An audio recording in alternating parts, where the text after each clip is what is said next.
વિધાતાના લેખને આજ સુધી કોણ બદલાવી શક્યું છે? નમસ્કાર, પ્રણામ, સ્વાગત છે તમારું આપણી યુટ્યુબ ચેનલમાં. મિત્રો, આ વાતના હજારો પ્રમાણ મળે છે કે વિધાતાના લેખની આગળ કોઈનું નથી ચાલતું. કદાચ કોઈ ગમે એટલો શક્તિશાળી હોય અથવા તો ખૂબ મોટો જ્ઞાની હોય, પરંતુ વિધાતાના લેખ આગળ કોઈનું કાંઈ નથી ચાલતું. મિત્રો, આપણે ઈચ્છતા હોય છતાં પણ દુનિયાને આપણા હિસાબથી નથી ચલાવી શકતા. દુનિયા તો એના હિસાબથી જ ચાલતી હોય છે. અથવા તો આપણે એવું કહી શકીએ કે દુનિયા તો ભગવાનની મરજીથી ચાલે છે, અને કદાચ આપણે ભગવાનની મરજી વિરુદ્ધ જવાની કોશિશ કરીએ તો આપણે ત્યાં સુધી નહીં પહોંચી શકીએ. ભગવાન શ્રી રામને મહારાજ દશરથ રાજા બનાવવા માંગતા હતા, પરંતુ અંત સમયે એને વનવાસમાં જવું પડ્યું. આવો જ વિધિનો ખેલ હોય છે, જેને મનુષ્ય ક્યારેય સમજી નથી શકતો. મિત્રો, આજે આપણે આવા જ એક વિષયની કહાની લઈને આવ્યા છીએ, અને આ કહાનીમાંથી તમને ખૂબ સારું જ્ઞાન મળવાનું છે. એટલે તમને વિનંતી છે કે આ કહાની અંત સુધી ધ્યાનથી સાંભળજો. તો ચાલો શરૂ કરીએ આજની કહાની. મિત્રો, પ્રાચીન સમયની વાત છે. એક ગામમાં શિવ શર્મા નામનો ગરીબ ખેડૂત રહેતો હતો. શિવ શર્મા ખેતી કામ કરીને પોતાના પરિવારનું ગુજરાન ચલાવતો હતો. એણે પોતાના જીવનમાં ક્યારેય સારા કપડાં અથવા સારું ભોજન પણ જોયું નહોતું, પરંતુ ભગવાન એને જેટલું આપતા હતા એમાં જ ખુશ રહેતો હતો. ઘણા સમય બાદ એના ઘરમાં એક પુત્રનો જન્મ થયો. પુત્રને જોઈને શિવ શર્મા અને એની પત્ની ખૂબ ખુશ થયા. હવે એ બંને ખૂબ લાડ પ્રેમથી પોતાના સંતાનનું પાલન પોષણ કરવા લાગ્યા. એક દિવસ શિવ શર્માના દરવાજા પર એક સાધુ મહારાજ ભિક્ષા માંગવા માટે પહોંચી ગયા. પુત્રનો જન્મ થવાના લીધે શિવ શર્મા ખૂબ પ્રસન્ન હતો, અને એણે જોયું કે દ્વાર પર સાધુ આવ્યા છે, એટલે એ ખૂબ ખુશ થઈને સાધુ મહારાજને પોતાના ઘરની અંદર લઈ ગયો અને આસન આપીને બેસવાનું કહ્યું. ત્યારબાદ ખેડૂત કહેવા લાગ્યો કે હે સાધુ મહારાજ, મારા ઘરમાં ઘણા સમય બાદ બાળકનો જન્મ થયો છે, એટલે તમે કૃપા કરીને એનું નામકરણ કરી આપો. ત્યારે આ સાધુ મહાત્માએ બાળકને પોતાની ગોદમાં બેસાડ્યું. ત્યારે જ એની દ્રષ્ટિ બાળકના હાથ પર ગઈ અને જોયું કે બાળકના હાથમાં વિચિત્ર નિશાન બનેલું હતું. અને આ જોઈને સાધુ હેરાન રહી ગયા. અને ત્યારે સાધુને હેરાન થઈ ગયેલા જોઈને ખેડૂત પૂછવા લાગ્યો કે હે મહાત્મા, તમે આટલા પરેશાન કેમ થઈ રહ્યા છો? એટલે મહાત્મા કહે છે કે હું પરેશાન નથી થઈ રહ્યો, પરંતુ હું તો ખૂબ ખુશ છું, કેમ કે તારો દીકરો તો ખૂબ જ કિસ્મતવાળો છે. તમારા દીકરાના કિસ્મતમાં રાજયોગ લખેલો છે. ત્યારે ખેડૂત કહેવા લાગ્યો કે હે સાધુ મહાત્મા, હું તમારી વાત નથી સમજી શકતો કે તમે શું કહેવા માંગો છો.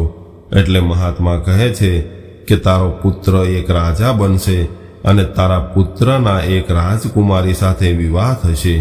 ત્યારબાદ એ આ નગરનો રાજા બનશે.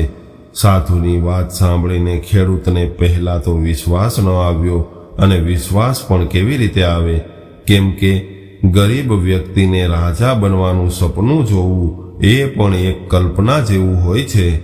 ત્યારે સાધુ કહે છે કે બેટા, આમાં હેરાન થવાની કોઈ વાત નથી. તમારો પુત્ર રાજયોગ લઈને આવ્યો છે. સાધુની વાત સાંભળીને શિવ શર્મા ખૂબ રાજી થયો. હવે ધીરે ધીરે આ વાતની ખબર આખા ગામમાં ફેલાઈ ગઈ કે આ ખેડૂતનો દીકરો આ નગરનો રાજા બનશે. એટલે ગામના બધા જ લોકો એને જોવા આવવા લાગ્યા. હવે તો ખેડૂતના ઘરે હંમેશા ભીડ રહેવા લાગી. એક દિવસ એ જ નગરનો રાજા જંગલમાં શિકાર કરવા ગયો હતો, અને શિકારનો પીછો કરતો કરતો એ જંગલમાં ઘણો દૂર નીકળી ગયો. અને ત્યારે એને કોઈ શિકાર તો ન મળ્યો, પરંતુ દોડતા દોડતા એને ખૂબ તરસ લાગી હતી. પરંતુ એ જગ્યાએ કોઈ નદી, તળાવ અથવા કૂવો હતો નહીં કે જ્યાં એ પાણી પીને પોતાની તરસ છીપાવી શકે. પરંતુ મિત્રો, આશ્ચર્યની વાત તો એ હતી કે રાજા પાણીની તલાશ કરતો કરતો એ જ ગામમાં પહોંચી ગયો જે ગામમાં આ ખેડૂત રહેતો હતો, અને એ ગામની બહાર જ એક સાધુની ઝૂંપડી હતી. એટલે રાજાએ વિચાર્યું કે આ સાધુની ઝૂંપડીમાં પાણી અવશ્ય મળશે. ત્યાં પહોંચીને રાજાએ મહાત્મા પાસે પાણી માંગ્યું. એટલે મહાત્માજીએ ઉત્તર આપ્યો કે થોડી વાર ઊભા રહો, હું હમણાં જ તમને પાણી પીવડાવું છું. ત્યારબાદ મહાત્માજી પાણી લઈને બહાર આવ્યા અને રાજાને પાણી આપ્યું. મિત્રો, રાજા હવે પાણી પીને વિશ્રામ કરવા માટે થોડી વાર બેસી ગયો. ત્યારે એણે જોયું કે ઘણા બધા લોકો એકઠા થઈને ગામ તરફ જઈ રહ્યા હતા. એટલે રાજાએ મહાત્માજીને પૂછ્યું કે આ લોકો ક્યાં જઈ રહ્યા છે? એટલે મહાત્માજીએ કહ્યું કે આ લોકો ગામમાં શિવ શર્મા નામના ખેડૂતના ઘરે જઈ રહ્યા છે, કેમ કે એના ઘરમાં એક ખૂબ જ કિસ્મતવાળા બાળકનો જન્મ થયો છે અને એક સાધુએ એના વિશે ભવિષ્યવાણી પણ કરી છે. એટલે રાજાએ પૂછ્યું કે કેવી ભવિષ્યવાણી કરી છે કે જેના કારણે આ બધા જ લોકો એના ઘરે જઈ રહ્યા છે? ત્યારે મહાત્માજી રાજાને કહે છે કે આ ગામના એક ખેડૂતના ઘરે બાળકનો જન્મ થયો છે અને એના વિષયમાં કોઈ તપસ્વી સાધુએ એવું કહ્યું છે કે એ બાળક જ્યારે 16 વર્ષનો થશે ત્યારે આ નગરના રાજાની કન્યા સાથે એના વિવાહ થશે અને આ નગરનું રાજ્ય પણ એને મળી જશે. મહાત્માની વાત સાંભળીને રાજાને ખૂબ ગુસ્સો આવ્યો કે આખરે એક મામૂલી ખેડૂતનો દીકરો મારી પુત્રી સાથે વિવાહ કેવી રીતે કરી શકે છે?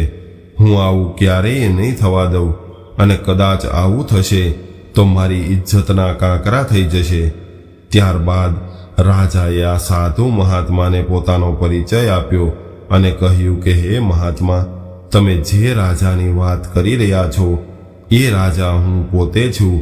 તમને શું લાગે છે, શું એ ભવિષ્યવાણી સત્ય થશે? મને તો નથી લાગતું કે એક સામાન્ય ખેડૂતનો દીકરો મારો જમાઈ બનશે, અને કદાચ વિધાતાએ એવું લખ્યું હશે તો પણ હું એને સત્ય નહીં થવા દઉં. હું એટલો મૂર્ખ નથી કે એક મામૂલી ખેડૂતના દીકરા સાથે મારી દીકરીના વિવાહ કરાવી દઉં. ત્યારે મહાત્માએ કહ્યું કે હે રાજન, જે એ બાળકના ભાગ્યમાં લખ્યું હશે એને કોઈ નહીં મિટાવી શકે. ભગવાનનું લખેલું કોણ મિટાવી શકે છે? પરંતુ રાજાને પોતાની તાકાત પર ખૂબ ઘમંડ હતો. એટલે રાજાએ કહ્યું કે હે મહાત્માજી, હું ભગવાનનું લખેલું પણ બદલીને બતાવીશ. ત્યારે મહાત્માએ કહ્યું કે હે રાજન, વિધિના લેખને મિટાવવા વાળા લાખો આવ્યા અને ગયા, પરંતુ હજુ સુધી કોઈ મિટાવી નથી શક્યું. એટલે રાજાએ કહ્યું કે હું અહીંયા જ છું અને તમે પણ અહીંયા જ રહેવાના છો. 16 વર્ષ બાદ બધું જ સામે આવી જશે.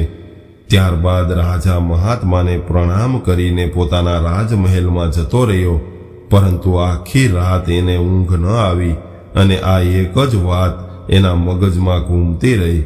રાજા વિચારવા લાગ્યો કે કદાચ આવું થશે તો મારી ખૂબ બદનામી થશે, એટલે મારે કંઈક તો કરવું પડશે. બીજા દિવસે રાજાએ એક શેઠનું રૂપ લીધું અને શિવ શર્મા ખેડૂતના ગામમાં પહોંચી ગયો. લોકોને પૂછતો એ પેલા ખેડૂતના દ્વાર પર પહોંચી ગયો. પોતાના દ્વાર પર એક શાહુકાર શેઠને ઊભેલો જોઈને ખેડૂત પૂછવા લાગ્યો કે શ્રીમાનજી, તમે કોણ છો? તમે અહીંયા શા માટે આવ્યા છો? એટલે શેઠના વેશમાં રાજા કહેવા લાગ્યો કે ભાઈ, હું અહીંયાનો શાહુકાર છું અને મેં લોકો પાસે સાંભળ્યું છે કે તમારા ઘરમાં એક ખૂબ જ કિસ્મતવાળા સંતાને જન્મ લીધો છે અને એના કિસ્મતમાં રાજયોગ છે. એટલે ખેડૂત કહેવા લાગ્યો કે હા મહાશય, તમે સાચું સાંભળ્યું છે. મારા પુત્ર વિશે એક સાધુ મહાત્માએ ભવિષ્યવાણી કરીને કહ્યું છે કે મારો દીકરો આ નગરનો રાજા બનશે. ત્યારે આ શેઠજી કહેવા લાગ્યા કે જુઓ ભાઈ, કદાચ તમે ખોટું ન લગાવો તો હું તમને એક વાત કહેવા માંગુ છું. એટલે ખેડૂત કહે છે કે હા શેઠજી, કહો ને, તમે શું કહેવા માંગો છો? ત્યારે શેઠ કહે છે કે તમે તમારો દીકરો મને આપી દો, એના બદલામાં હું તમને ઘણું બધું ધન આપીશ અને હું તમારા દીકરાનું પાલન પોષણ પણ ખૂબ સારી રીતે કરીશ. ત્યારે આ ખેડૂતની પત્નીએ કહ્યું કે હું મારો દીકરો તમને ન આપી શકું. એટલે રાજાએ કહ્યું કે તમે એક સામાન્ય ખેડૂત છો અને તમે તમારા કિસ્મતવાળા દીકરાનું પાલન પોષણ સારી રીતે કેમ કરશો? અને તમારો દીકરો તો એક રાજા બનવાનો છે અને રાજા બનવા માટે એનું પાલન પોષણ ખૂબ જ સારી રીતે થવું જોઈએ. શેઠની વાત સાંભળીને ખેડૂત વિચારવા લાગ્યો કે શેઠજીની વાત સત્ય છે. આપણે આપણા દીકરાનું પાલન પોષણ સારી રીતે નહીં કરી શકીએ. ત્યારબાદ ખેડૂત અને એની પત્ની બંનેએ થોડો વિચાર કરીને એવું કહ્યું કે શેઠજી, ઠીક છે, અમે અમારો દીકરો તમને આપી દઈશું, પરંતુ જ્યારે એ 16 વર્ષનો થઈ જાય ત્યારે તમારે અમને પાછો આપવો પડશે. એટલે રાજાએ કહ્યું, ઠીક છે, જ્યારે તમારો દીકરો 16 વર્ષનો થઈ જશે ત્યારે હું તમને પાછો આપી દઈશ. આટલું કહીને રાજા ખેડૂતના પુત્રને લઈને ત્યાંથી નીકળી ગયો અને રાજા બાળકને લઈને એક નદી પર પહોંચ્યો અને વિચારવા લાગ્યો કે કદાચ હું આ બાળકને ગળું દબાવીને મારીને એની લાશને નદીમાં વહાવી દઈશ તો મને બાળ હત્યાનું પાપ લાગશે. એટલે રાજા વિચારવા લાગ્યો કે આ બાળકને હું કેવી રીતે મારું જેનાથી મને બાળ હત્યાનું પાપ ન લાગે અને બાળક મારા રસ્તામાંથી હટી જાય. ઘણો બધો વિચાર કર્યા બાદ રાજાએ લાકડાનો ડબ્બો લીધો અને એ ડબ્બામાં બાળકને બંધ કરીને નદીના પાણીમાં વહાવી દીધો. રાજાએ એવું વિચાર્યું હતું કે આ ડબ્બો આગળ જઈને ડૂબી જશે અને બાળક પણ મરી જશે. આવું વિચારીને રાજા હવે નિશ્ચિંત થઈને રાજમહેલમાં આવી ગયો. રાજા એવું વિચારી રહ્યો હતો કે હવે તો બાળક મરી જશે અને મારી દીકરી સાથે એના વિવાહ ક્યારેય નહીં થાય. મેં આજે ભાગ્યનું લખેલું બદલી દીધું છે. મિત્રો, આ બાજુ લાકડાનો ડબ્બો પાણીમાં વહીને કિનારા પર પહોંચી ગયો. એ કિનારા પર સવારમાં એક ધર્માત્મા શેઠજી સૂર્યદેવને અંજલિ આપી રહ્યા હતા અને ત્યારે જ આ ડબ્બો એની નજરે આવ્યો. એટલે શેઠજીએ ડબ્બો બહાર કાઢ્યો અને ડબ્બો ખોલીને જોવા લાગ્યા તો એની અંદર એક સુંદર બાળક હતું. બાળકને જોઈને શેઠજી હેરાન રહી ગયા કે આવા સુંદર બાળકને કોણે નદીમાં પ્રવાહિત કર્યો હશે. સંયોગથી આ શેઠજીને કોઈ સંતાન નહોતું. એટલે શેઠજીએ આ બાળકને માતા ગંગાનું વરદાન માની લીધું અને એને ઘરે લઈ ગયા. ઘરે જઈને એની પત્નીને બધી વાત જણાવી કે માતા ગંગાએ વરદાન સ્વરૂપ આપણને પુત્ર આપ્યો છે. બાળકને જોઈને એની પત્ની પણ ખૂબ ખુશ થઈ ગઈ. હવે શેઠ અને એની પત્નીએ આ બાળકને પોતાનું સંતાન માની લીધું અને ભગવાનનો આભાર માનવા લાગ્યા. હવે ધીરે ધીરે આ બાળક શેઠના ઘરમાં મોટો થવા લાગ્યો. શેઠજી એ બાળકની દરેક ઈચ્છાઓ પૂર્ણ કરવા લાગ્યા. એને ખૂબ ભણાવ્યો ગણાવ્યો અને બાળક પણ ખૂબ જ તેજસ્વી હતો. શેઠજીએ આ બાળકનું નામ રંગદેવ રાખ્યું હતું. રંગદેવ ભણવામાં ખૂબ હોશિયાર હતો.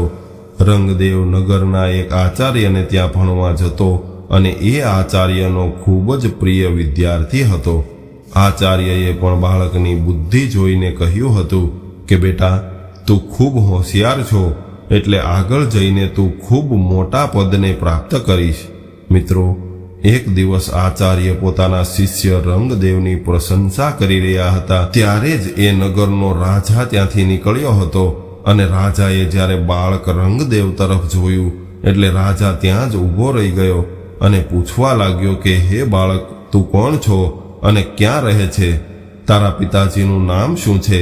એટલે રંગદેવે ખૂબ સ્પષ્ટ શબ્દોમાં ઉત્તર આપ્યો કે હું શેઠ મનસુખલાલનો દીકરો છું. આટલું પૂછીને રાજા ત્યાંથી નીકળી ગયો અને બીજા દિવસે રાજા શેઠ મનસુખલાલના ઘરે પહોંચી ગયો અને શેઠને કહેવા લાગ્યો કે શેઠજી, તમારો દીકરો ખૂબ જ બુદ્ધિમાન અને હોશિયાર છે. રાજાની વાત સાંભળીને શેઠ મનસુખલાલ કહેવા લાગ્યા કે હે મહારાજ, બાળક હોશિયાર કેમ ન હોય? આખરે એ માતા ગંગાનો પુત્ર છે. હે મહારાજ, એ અમારો પુત્ર નથી. અમે તો ફક્ત એનું પાલન પોષણ કર્યું છે, પરંતુ આજે એ અમારા માટે તો અમારો દીકરો જ છે. મેં અને મારી પત્નીએ એને અમારા પુત્ર તરીકે સ્વીકાર કર્યો છે. રાજાએ જ્યારે એ સાંભળ્યું કે આ એનો અસલી દીકરો નથી એટલે રાજાને થોડી શંકા ગઈ અને પૂછવા લાગ્યા કે શેઠજી, કદાચ રંગદેવ તમારો અસલી પુત્ર નથી તો પછી એ તમને ક્યાંથી મળ્યો હતો? ત્યારબાદ શેઠજીએ આ બાળકની આખી કહાની રાજાને સંભળાવી દીધી. એમણે જણાવ્યું કે હે મહારાજ, મને આ બાળક ગંગામાં વહી રહેલા એક ડબ્બાની અંદરથી મળ્યો હતો.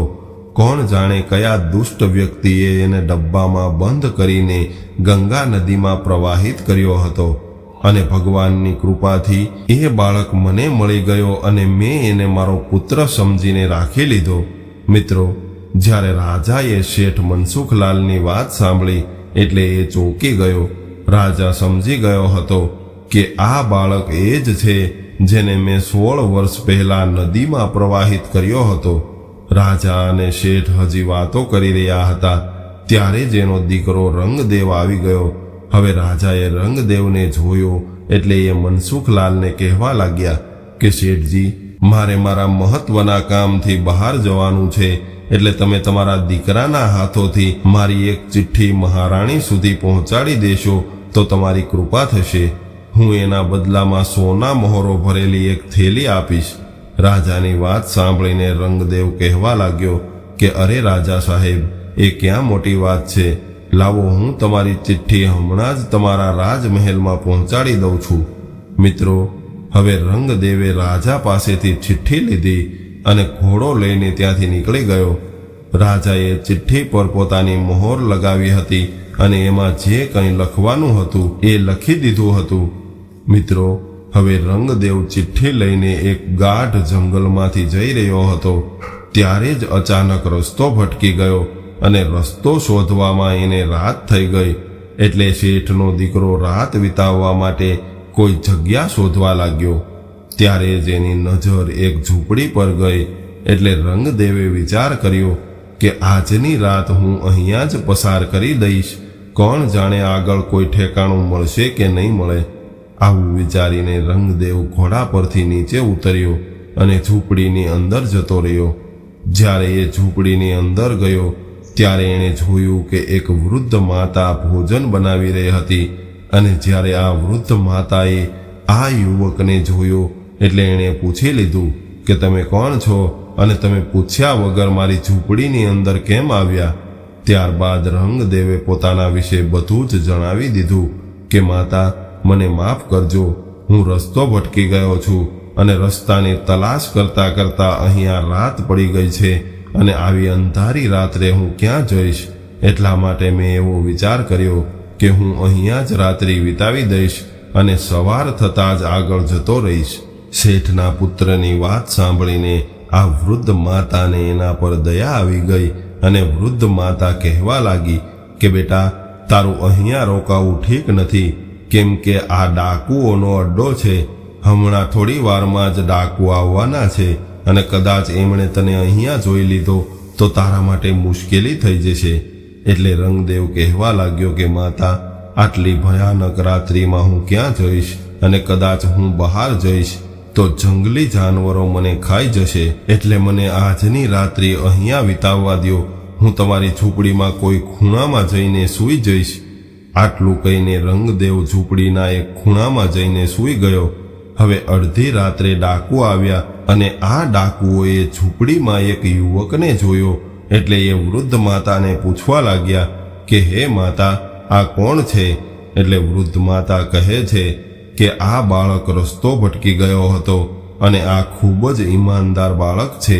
એ રાજાના કોઈ કામથી રાજમહેલ તરફ જઈ રહ્યો છે. જ્યારે ડાકુઓએ આવું સાંભળ્યું એટલે એને સંદેહ થયો, કેમ કે ડાકુ રાજાની હરકતો વિશે જાણતા હતા. એટલા માટે એમણે રંગદેવના ખિસ્સામાંથી ચિઠ્ઠી કાઢી અને વાંચવા લાગ્યા. ત્યારે જ વૃદ્ધ માતાએ પૂછ્યું કે આ ચિઠ્ઠીમાં શું લખ્યું છે? એટલે ડાકુએ જણાવ્યું કે ચિઠ્ઠીમાં એવું લખ્યું છે કે જ્યારે આ યુવક તમારી પાસે પહોંચે એ સમયે જ એને મારીને ક્યાંક દફન કરાવી દેજો અને આ કામ મારા પહોંચતા પહેલા જ થવું જોઈએ. હવે વૃદ્ધ માતાએ જ્યારે આવી વાત સાંભળી એટલે એ કહેવા લાગી કે આ રાજા કેટલો દુષ્ટ છે. જેના હાથે ચિઠ્ઠી મોકલી રહ્યો છે એને જ મારવાનો આદેશ આપ્યો છે. આ જોઈને વૃદ્ધ માતા વિચારવા લાગી કે મારે આ યુવકને બચાવવો જોઈએ. એટલે વૃદ્ધ માતાએ ડાકુઓને કહ્યું કે તમે આ ચિઠ્ઠી બદલી નાખો. ત્યારબાદ ડાકુઓએ બીજી ચિઠ્ઠી લખીને એના ખિસ્સામાં રાખી દીધી. ત્યારબાદ ડાકુ ત્યાંથી જતા રહ્યા. સવાર થયું એટલે યુવક ઉઠ્યો અને વૃદ્ધ માતાને ધન્યવાદ આપીને ત્યાંથી નીકળી ગયો. હવે આ છોકરો થોડા સમય બાદ રાજમહેલમાં પહોંચી ગયો અને એણે ચિઠ્ઠી મહારાણીને આપી દીધી. અને જ્યારે મહારાણીએ આ ચિઠ્ઠી વાંચી તો ચિઠ્ઠીમાં એવું લખ્યું હતું કે આ છોકરો ખૂબ જ બુદ્ધિમાન અને જ્ઞાની છે. આ યુવક રાજકુમારી સાથે વિવાહ કરવા માટે લાયક છે. એટલા માટે મારા આવતા પહેલા જ તમે આ યુવકના વિવાહ રાજકુમારી સાથે કરાવી દેજો. આવું વાંચીને મહારાણી વિચારવા લાગી કે આ કેવા રાજા છે. એક અજાણ્યા યુવક સાથે રાજકુમારીના વિવાહ કરવાનો આદેશ આપ્યો છે. પરંતુ ત્યારબાદ રાણીએ જોયું કે ચિઠ્ઠી પર રાજાની મહોર લાગેલી હતી. એટલા માટે રાણીને નક્કી થઈ ગયું કે આ યુવક જૂઠું નથી બોલી રહ્યો.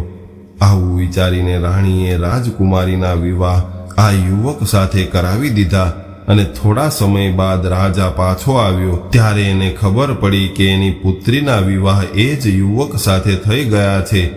મિત્રો, આ સાંભળતા જ રાજા ખૂબ જ ક્રોધિત થયો અને એણે મહારાણીને પૂછ્યું કે તમે આવું શા માટે કર્યું. ત્યારે રાણીએ કહ્યું કે મહારાજ, તમે ચિઠ્ઠી લખીને જેવો મને આદેશ આપ્યો હતો એવું જ મેં કર્યું છે.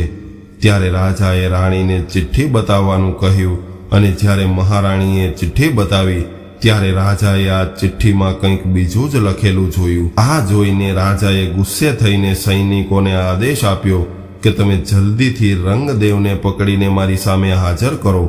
સૈનિકો તરત જ આ યુવકને પકડીને રાજા પાસે લાવ્યા. એટલે રાજા ગુસ્સો કરીને રંગદેવને કહેવા લાગ્યો કે તે દગો કરીને મારી પુત્રી સાથે વિવાહ તો કરી લીધા છે, પરંતુ હું તને મારા જમાઈ તરીકે સ્વીકાર નથી કરતો. ત્યારે રંગદેવે રાજાની વાત સાંભળીને એવું કહ્યું કે હે મહારાજ, મેં તો તમારી સાથે કોઈ દગો નથી કર્યો અને જે કાંઈ થયું છે એ બધું જ તમારા આદેશ અનુસાર થયું છે. ત્યારે રાજાએ આ યુવકની વાત સાંભળીને એવું કહ્યું કે તું મને મૂર્ખ સમજે છે, પરંતુ હું તને મારા જમાઈ તરીકે સ્વીકાર નહીં કરું. આ બંનેની વાતો ચાલી રહી હતી ત્યારે જ એક સૈનિકે આવીને ખબર આપી કે હે મહારાજ, બહાર એક સાધુ મહાત્મા ઊભા છે અને એ તમને મળવા માંગે છે. એટલે રાજાએ મહાત્માને અંદર લાવવાનો આદેશ આપ્યો. જ્યારે મહાત્મા અંદર આવ્યા ત્યારે રાજાએ ઊભા થઈને એને પ્રણામ કર્યા અને એના આવવાનું કારણ પૂછ્યું. ત્યારે મહાત્માએ કહ્યું કે હે રાજન, મને એવું લાગે છે કે તમે મને ઓળખતા નથી. એટલે રાજાએ કહ્યું કે નહીં મહાત્મા, મેં તમને નથી ઓળખ્યા. એટલે મહાત્મા કહેવા લાગ્યા કે હે રાજન, હું એ જ સંન્યાસી છું જેની ઝૂંપડી પર એક દિવસ તમે પાણી પીવા આવ્યા હતા અને મેં તમને પેલા ખેડૂતના દીકરા વિશે જણાવ્યું હતું. ત્યારે તમે એવું કહ્યું હતું કે હું વિધિના લેખને મિટાવી દઈશ. મિત્રો, જ્યારે મહાત્માએ આવી વાત કરી એટલે રાજા એકદમ ચોંકી ગયો અને એને બધું જ યાદ આવી ગયું. ત્યારબાદ મહાત્માજીએ કહ્યું કે હે રાજન, ભાગ્યનું લખેલું તમે મિટાવી શક્યા કે નહીં? ત્યારે રાજાએ આંખો નીચે કરીને કહ્યું કે હે મહાત્મા, હું ભાગ્યની સામે હારી ગયો છું. મેં અત્યાર સુધી જે કાંઈ કર્યું હતું એ બધું જ એના વિપરીત થઈ ગયું. હવે મને એ નથી સમજાઈ રહ્યું કે આ બધું કેવી રીતે થઈ ગયું. ત્યારે મહાત્માએ કહ્યું કે હે રાજન, ભાગ્યની આગળ હજુ સુધી કોઈ નથી જીત્યું. ઈશ્વરને જે કામ કરવું હોય એ કામને ઈશ્વર બગાડીને પણ બનાવે છે અને જે કામ બગાડવું હોય એને બનાવીને પણ બગાડે છે. મનુષ્યની અંદર એવું કોઈ સામર્થ્ય નથી હોતું કે એ ઈશ્વરની ઈચ્છાથી વિરુદ્ધ કોઈ કાર્ય કરી શકે. એટલા માટે હવે તમે રંગદેવને તમારા જમાઈ તરીકે સ્વીકાર કરો અને તમારું રાજપાટ એને સોંપી દો. એટલે રાજાએ કહ્યું કે હે મહાત્મા, જેવું તમે કહ્યું છે એવું જ હું કરીશ. હવે રાજાએ આ યુવાનને પોતાનો જમાઈ તરીકે સ્વીકાર કર્યો અને એને પોતાના રાજ્યનો ઉત્તરાધિકારી ઘોષિત કર્યો. મિત્રો, આ કહાનીનો ફક્ત એટલો જ મતલબ છે કે ભગવાન જેને ઉઠાવવા માંગે છે એને કોઈ પાડી નથી શકતું અને જેને પાડવા માગે છે એને કોઈ ઉઠાવી નથી શકતું. એટલા માટે મનુષ્યએ ક્યારેય અભિમાન ન કરવું અને ઈશ્વરની વિમુખ થઈને કોઈ પણ કાર્ય ન કરવું જોઈએ. મિત્રો, આ કહાની તમને કેવી લાગી કોમેન્ટમાં જરૂર જણાવજો અને પસંદ આવી હોય તો વિડીયોને લાઈક, શેર અને નવા હોય તો ચેનલને સબસ્ક્રાઇબ જરૂરથી કરજો. હર હર મહાદેવ.